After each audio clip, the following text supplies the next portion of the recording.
Before I run into turn 5 here, an interesting little observation came to my mind, which may not be of any interest to anyone else, but it is to me. The flow of this game is reminding me, although this is a 4-player game and it's a 2-player game, of the old Victory Games Civil War down there. Maybe some other Pulsed games are similar. The simple fact is, you don't want to take a break, and I'm going to be forced to, at least a short one, maybe not for the night, between turns. Where you want to take your breaks is between these pulses of players, because it's very easy to pick a new chit and start somebody's action. It's not terribly easy to get back into the flow and pick up the between turn aspects that don't happen very often. Civil War had the same kind of issues where, you take one player's pulse, you take the other player's pulse, and then you set the dice over where the pulse, initiative is marked, and just kind of say, okay, well, that's where it always is. Like with this, I'm always, I'm ready to pick another person. Or I've moved these off of there and I've got the third one left and the fourth or whatever. Just a weird sort of, thing that I'm mentioning. Well, both our Carthaginians and our Greeks kept their navies in place. Carthage actually built an additional galley fleet. The Greeks did not. They're planning on making their fight be for Italy. And in so doing, they built themselves 4 more heavy infantry. They're already having trouble, though. They're over their maximum, which means they're taking these penalties to their stability every turn. They've got to gain territory. And unfortunately for them, Carthage built some 5 heavy infantry units. Actually, only 4. They upgraded. They replaced one of their damaged ones in Rome, and that gives them a very, very strong defense, at least of Rome. This city down here in Bruttium is still available. There's a fair-sized force here in Sicily. They got an elite leader, your Hannibal type. I'm planning on using him actually to grab Mauritania back, and or maybe defending against an Seleucid incursion. There's a lot for Carthage to do, though. They've got a lot of problems. They've got the Greeks to deal with. They would love to have that leader facing them, but as far as they see it, they kind of have to worry about trying to take back their territory rather than dealing with the Greeks. So they're going to probably lose some land to the Greeks. The Greeks are the weak man on the board right now. But if they can take Carthage, who's the strong man, down a little bit, well, that's going to cause troubles, especially since the East is not having to pay a lot for troops. They only built themselves 4 heavy infantry, which should be enough for them to finish off Egypt and get themselves in a position where they're kind of threatening Carthage. The problem here is, though, the naval transit isn't really available to them. They don't have a fleet there yet. This is not theirs. That's an Egyptian fleet. And the land transit is expensive. You need a decent leader just to make that movement. They can probably manage it. You can see, even with a 3, 6, 1, 2, 3, 4, 5, 6, if they need to capture it. And then it becomes much easier once they get into Libya. I think they're going to be able to put a lot of pressure onto Carthage in the long term. This turn, though, their goal is gather as much of Egypt as they can and position themselves. The Greeks' goal, well, take Chersonese and see what they can take in Rome. Carthage's goal, right now, it's to take Mauritania back. No good options seem to be sitting on the table, but when you look at the income, Carthage and the East made 20-something each, whereas the Greeks only made like 15, so they're significantly less on cash. Carthage has about $8 left. The Greeks have a pile left, 15 bucks in their treasury. That's going to allow them to start building cities and upping their income for later as well, which is kind of one of the nice things. The Greeks, of course, are well behind at only 6 bucks left, which is barely enough to conduct campaigns.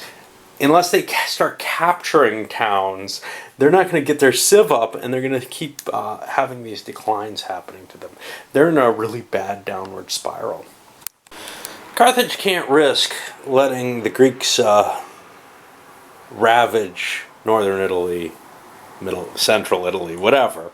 So I activated the main army, set it up by sea actually, and it's up in here, and it's much larger than that Greek army. It's in a position where it can intercept. To me, that's fine. It's pretty much blocking Italy off. And then I can move the Carthaginian elite. Okay. I've also gathered the navies here to help protect this. It's tough to see how navies are really terribly useful, though, but we'll see. It's hard to cover your coastline with them, essentially.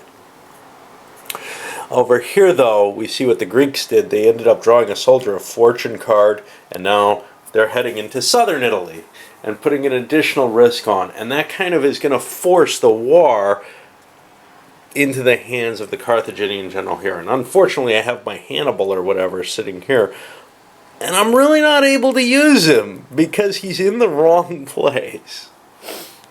Alright, Carthage jumps in with a massive turn. That army that was up there, I activated and managed to catch the Greeks here, destroy them. Took 20% losses, but I pumped my die roll up to a 10 on them.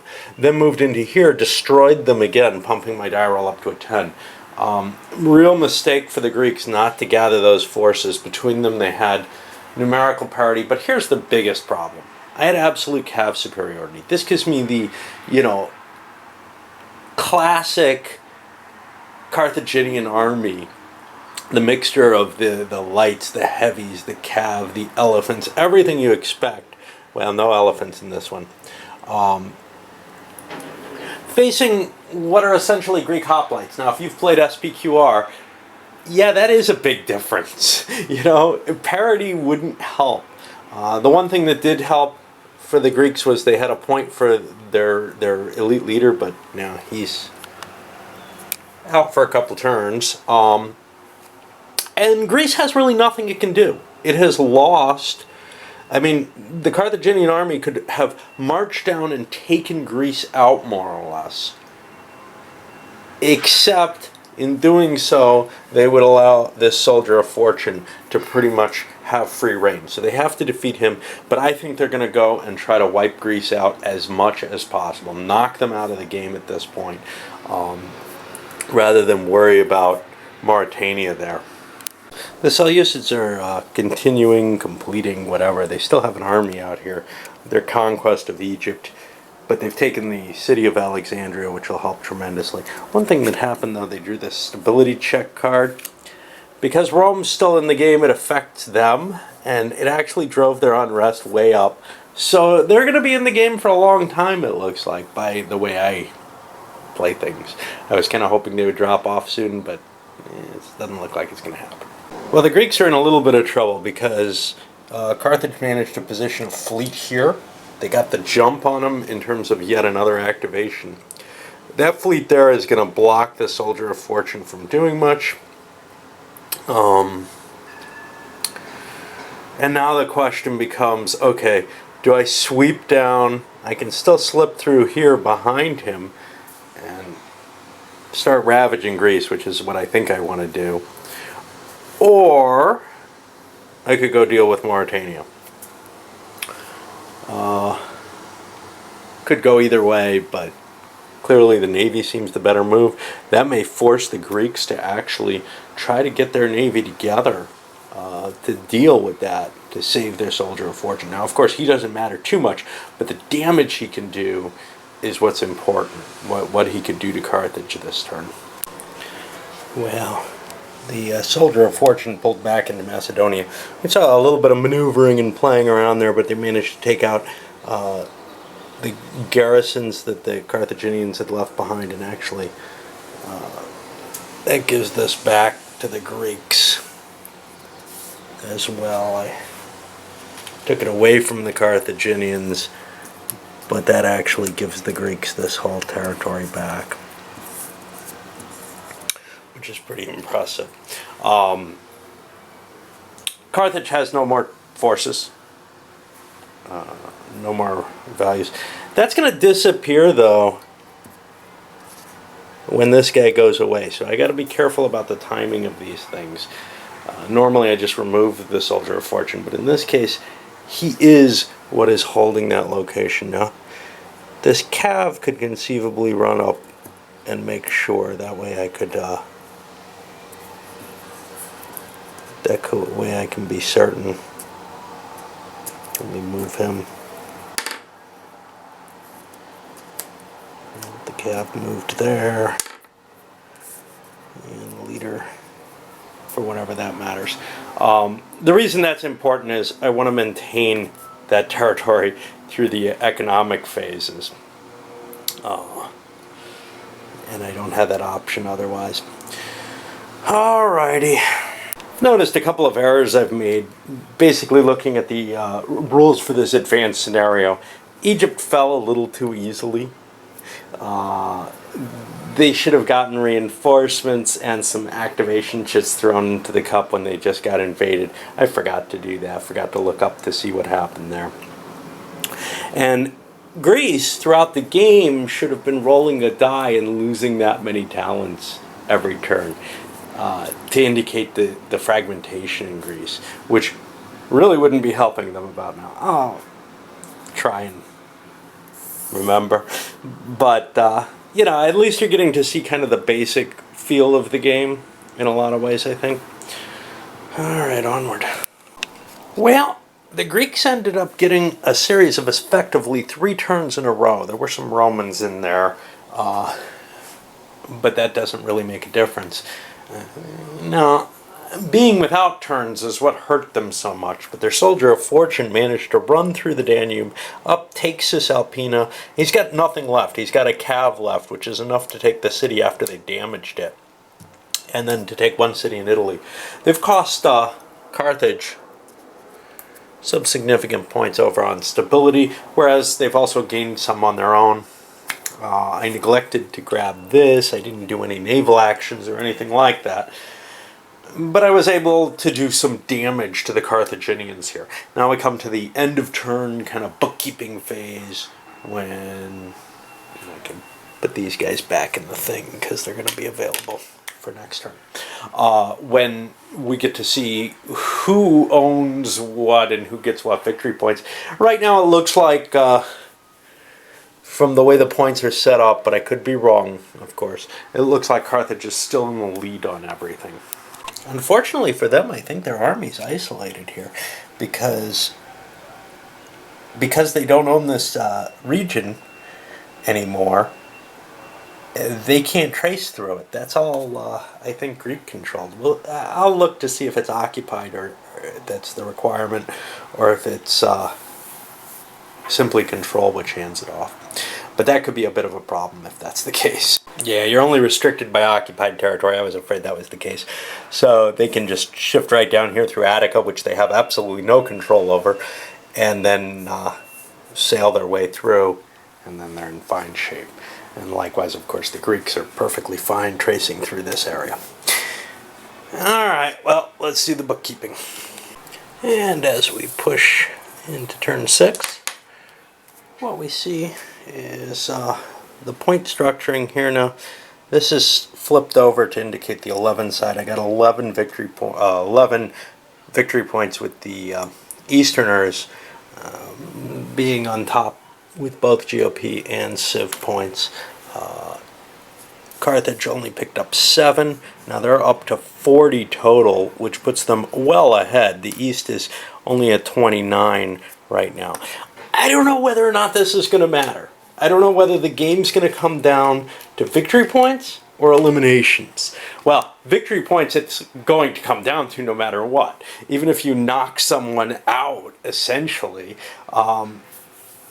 But obviously, if you knock someone out early enough, you can gather lots and lots of victory points before, while they're not on the board. Like we see Rome is gaining nothing and everybody's a good 20-something points ahead of them. Anyway, that's where we are. The East ended up getting a stability point, and they're now in the lead there. And, well, the Romans lost 2, one for not having their capital and one for having the least victory points. Again, once they fall off the stability chart, I'm removing them from the game and just saying they're just not in play anymore at all. But as of right now, and that's totally a house rule. Threw away some cards. Some kind of interesting ones, but people are holding better things. For example, the Greeks have been holding a Deus Ex Machina, for the extent of the game, because they're just awaiting someone to play that killer card that will really hurt them, and they want to stop that from happening. So far, they haven't seen that position that I've been awake for. All right. Position-wise, well, Carthage has had its Italian possessions cut off, but they do still have an army sitting here in Greece, which is kind of an annoyance to the Greeks. They're going to have to try to cope with that. Meanwhile, Carthage can probably take this stuff back because the Soldier of Fortune is what took it from them. The East is coming around, and they are a serious threat to Carthage. So Carthage may be playing defense for a while now. And that can't be terribly good because there's still a lot of stuff to grab. And it's not stuff that Carthage can do without an army. They've got too many natives, tribes, whatever. In fact, some of them have come back here, in reducing the ability to take those territories over easily. All right, up it goes.